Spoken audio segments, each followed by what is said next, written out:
एक तरफ पाकिस्तान के डिफेंस मिनिस्टर ख्वाजा आसिफ का ये कहना है कि अगर भारत दोबारा पाकिस्तान पर अटैक करने की कोशिश करता है तो इस बार उसे पिछले साल से भी ज्यादा जिल्लत उठानी पड़ेगी और कॉन्फ्लिक्ट 200-250 किलोमीटर तक लिमिटेड नहीं रहेगी, बल्कि हम अंदर घुसकर मारेंगे। दूसरी तरफ ग्राउंड रियलिटी ये है कि पाकिस्तान यूएई से रिक्वेस्ट कर रहा है कि $2 बिलियन की जो पेमेंट ड्यू है उसे 2 साल के लिए और एक्सटेंड कर दिया जाए, मतलब रोल ओवर कर दिया जाए, ताकि तुरंत जो फाइनेंशियल प्रेशर है उसे कुछ टाइम के लिए मैनेज किया जा सके। एंड यूएई ने इसका क्या रिस्पॉन्स दिया है? तो यूएई ने पाकिस्तान की इस रिक्वेस्ट को साफ तौर पर रिजेक्ट कर दिया है। अब देखिए ये जो कॉन्ट्रास्ट है ना, एक तरफ बार बार रिपीट होने वाली अग्रेसिव स्टेटमेंट्स और दूसरी तरफ इतनी गहरी फाइनेंशियल डिपेंडेंसी जहां इमीडिएट पेमेंट्स को भी पाकिस्तान मैनेज नहीं कर पा रहा है, ये सिर्फ एक कॉन्ट्राडिक्शन नहीं है, ये एक्चुअली पाकिस्तान की इंटरनल रियलिटी और एक्सटर्नल पोस्चरिंग के बीच का गैप दिखाता है। यानी एक तरफ नैरेटिव स्ट्रेंथ दिखाने की कोशिश की जा रही है और दूसरी तरफ ग्राउंड पर इकोनॉमिक कंडीशन बहुत ज्यादा खराब है। तो आज इस वीडियो में हम डिटेल में समझेंगे कि यूएई का ये $2 बिलियन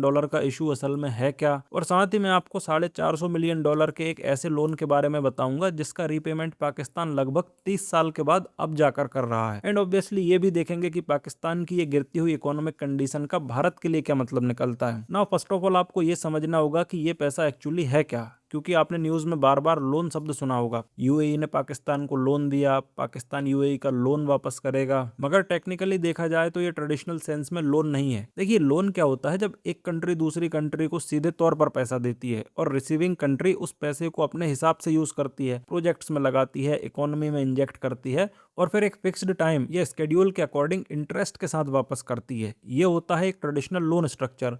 लेकिन यूएई और पाकिस्तान का ये जो केस है ये थोड़ा अलग है। यहाँ पर पैसा दिया गया है Abu Dhabi fund for development के थ्रू। अब ये जो एंटिटी है ये यूएई की एक government backed sovereign funding entity है जो डेवलपिंग कंट्रीज को फाइनेंशियल सपोर्ट देती है, कभी लोन्स के फॉर्म्स में, कभी इन्वेस्टमेंट के फॉर्म में और कई केसेस में इस तरह के डिपॉजिट के फॉर्म में भी। इसी फंड ने ये पैसा पाकिस्तान के सेंट्रल बैंक यानी स्टेट बैंक ऑफ पाकिस्तान में डिपॉजिट किया है। टेक्निकली इसे कहते हैं सोवरेन डिपॉजिट, मतलब यूएई का पैसा पाकिस्तान के सेंट्रल बैंक की तिजोरी में पड़ा हुआ है। पाकिस्तान ने इसे इकोनॉमी में फ्रीली यूज नहीं किया है, ये बस वहां एक फाइनेंशियल बफर की तरह रखा गया है। अब सवाल ये उठता है कि अगर पैसा बस पड़ा हुआ है तो पाकिस्तान को इसका फायदा क्या है। यहाँ आपको समझना पड़ेगा कि किसी कंट्री के फॉरेक्स रिजर्व्स कैसे काम करते हैं। देखिए किसी भी देश की इंटरनेशनल क्रेडिबिलिटी काफी हद तक इस बात पर डिपेंड करती है कि उसके पास कितना फॉरेन एक्सचेंज रिजर्व है। जितना ज्यादा रिजर्व होगा उतना ज्यादा इन्वेस्टर्स का कॉन्फिडेंस होगा, उतना ही ज्यादा आईएमएफ का ट्रस्ट और उतनी ही बेटर उसकी ग्लोबल क्रेडिट रेटिंग होती है। और ये जो यूएई का $3 बिलियन है ये सीधा पाकिस्तान के रिजर्व नंबर में काउंट होता है। यानी पेपर पर ये दिखाई देता है कि पाकिस्तान के पास ज्यादा फॉरेन करेंसी है। बेसिकली सिंपल शब्दों में अगर कहूं तो फॉरेक्स रिजर्व सिर्फ नंबर नहीं होते, ये एक देश की फाइनेंशियल क्रेडिबिलिटी का बैकबोन होते हैं। और इसीलिए ये जो डिपॉजिट है ये पाकिस्तान के लिए एक तरह का सपोर्ट सिस्टम है। इसको आप एक और तरीके से समझ सकते हैं, ये एक फाइनेंशियल ऑप्टिक्स गेम भी है। मतलब पैसा टेक्निकली पाकिस्तान का नहीं है लेकिन रिजर्व में काउंट पाकिस्तान के नाम पर होता है। और जब तक यूएई इस पैसे को वहां रखता है यानी रोल ओवर करता है, रोल ओवर का बेसिकली मतलब होता है जब डिपॉजिट का टेन्योर खत्म हो तो उसे वापस लेने के बजाय उसे एक्सटेंड कर दिया जाए। तो जब तक यूएई उस पैसे को वहां रखता है तब तक पाकिस्तान के रिजर्व बाहर से स्ट्रांग दिखते हैं। अब होता क्या था, पहले इन द पास्ट यूएई हर साल इस फंड को रोल ओवर कर देता था। मतलब पाकिस्तान रिक्वेस्ट करता था और यूएई कहता था ठीक है और 1 साल के लिए रख लो, कोई प्रेशर नहीं है, कोई इमीडिएट रीपेमेंट डिमांड नहीं है। बदले में यूएई को इंटरेस्ट मिलता था। ये एक रूटीन अरेंजमेंट बन चुका था जिसमें पाकिस्तान अपने रिजर्व नंबर स्टेबल दिखाता था और यूएई अपना पैसा सेफ रखकर इंटरेस्ट अर्न करता था। पाकिस्तान इन डिपॉजिट्स पर पहले लगभग 3% इंटरेस्ट देता था, लेकिन धीरे धीरे ये रेट बढ़कर 6 से लेकर 6.5% तक पहुंच गया। एनीवे, ये अरेंजमेंट काफी सालों तक स्मूथली चलता रहा। लगभग 2018 से एक प्रिडिक्टेबल पैटर्न बन चुका था जहां हर साल रोल ओवर मिल जाता था और कोई इमीडिएट प्रेशर क्रिएट नहीं होता था। लेकिन दिसंबर 2025 में एक टर्निंग पॉइंट आता है। पहली बार यूएई ने एनुअल रोल ओवर देना बंद कर दिया। उसकी जगह पहले 1 महीने की एक्सटेंशन दी गई, फिर उसके बाद 2 महीने की।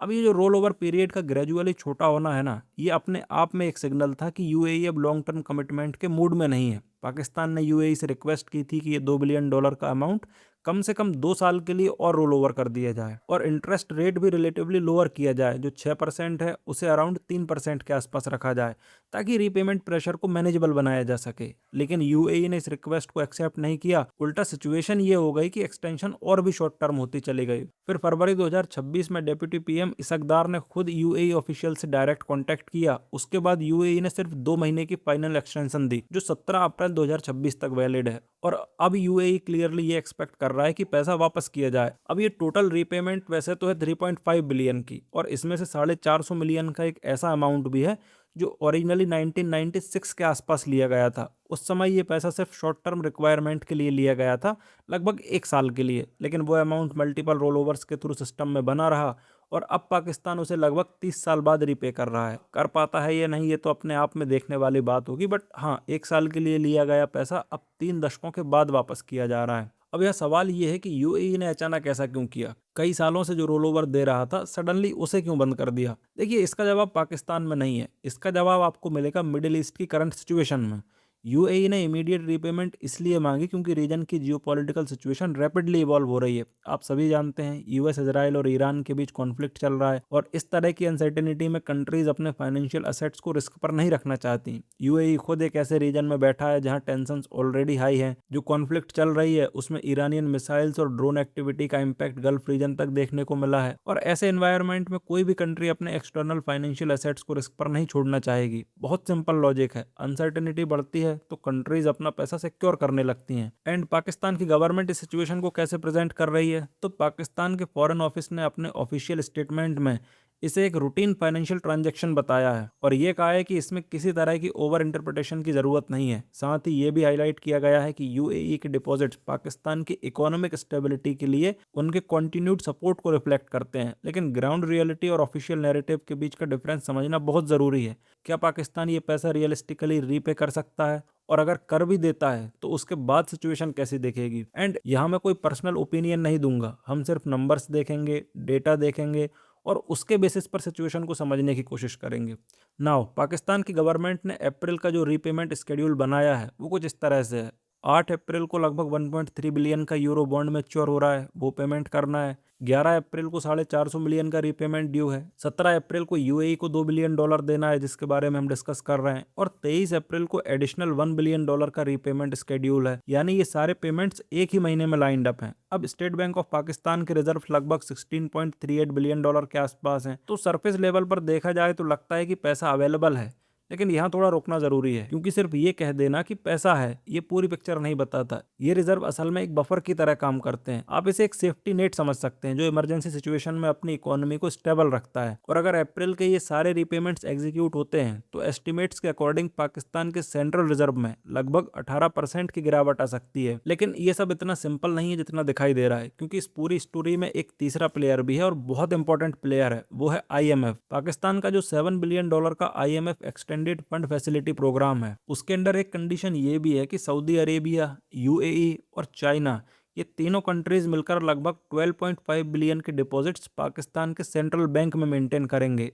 कब तक? सितंबर 2027 तक। सिंपल शब्दों में अगर मैं कहूं तो आईएमएफ ने पाकिस्तान को पैसा इसीलिए दिया क्योंकि उन्हें ये एश्योरेंस मिला कि कुछ फ्रेंडली कंट्रीज पाकिस्तान के रिजर्व को आर्टिफिशियली सपोर्ट करते रहेंगे ताकि सिस्टम कंप्लीटली कोलैप्स ना हो। अब यूएई वापस जा रहा है, मतलब ये जो सपोर्ट स्ट्रक्चर था वो टूट रहा है। अगर यूएई का पैसा वापस जाने के बाद कोई रिप्लेसमेंट फंडिंग नहीं आती तो पाकिस्तान का फाइनेंशियल गैप लगभग बिलियंस ऑफ डॉलर्स तक पहुंच सकता है। यानी सिंपल शब्दों में कहूं तो पाकिस्तान को कहीं ना कहीं से यह पैसा रिप्लेस करना ही पड़ेगा, और वो भी जल्द से जल्द करना पड़ेगा। चाहे वो सऊदी अरेबिया से आए, जो I think West Asia conflict की वजह से बहुत मुश्किल है, या फिर चाइना से आए, या फिर किसी और बायलैटरल अरेंजमेंट के थ्रू। अगर ये गैप फिल नहीं होता है तो प्रेशर सीधा रिजर्व पर आएगा और वहां से करेंसी पर, फिर इन्फ्लेशन और ओवरऑल इकोनॉमी पर। अब वापस आते हैं ख्वाजा आसिफ के स्टेटमेंट्स पर। और अब जब आप पाकिस्तान की इकोनॉमिक पोजीशन समझ चुके हैं तो इन थ्रेट्स को कंटेक्स्ट में देखना बहुत जरूरी हो जाता है। देखिए, पाकिस्तान इस वक्त इंटरनली मल्टीपल फ्रंट्स पर प्रेशर फेस कर रहा है। वेस्टर्न बॉर्डर पर अफगान तालिबान के साथ कॉन्फ्लिक्ट चल रही है,